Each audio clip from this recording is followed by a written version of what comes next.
After everything he'd been through, he had every right to hate humans. But despite it all, Max has let go of everything, and he's decided to forgive. And that's something I will truly never forget.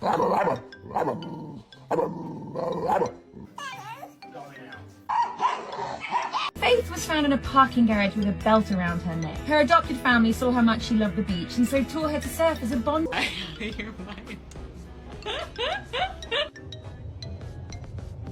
Girl just wanna have fun with me. These girls ain't really no good for me. Yeah.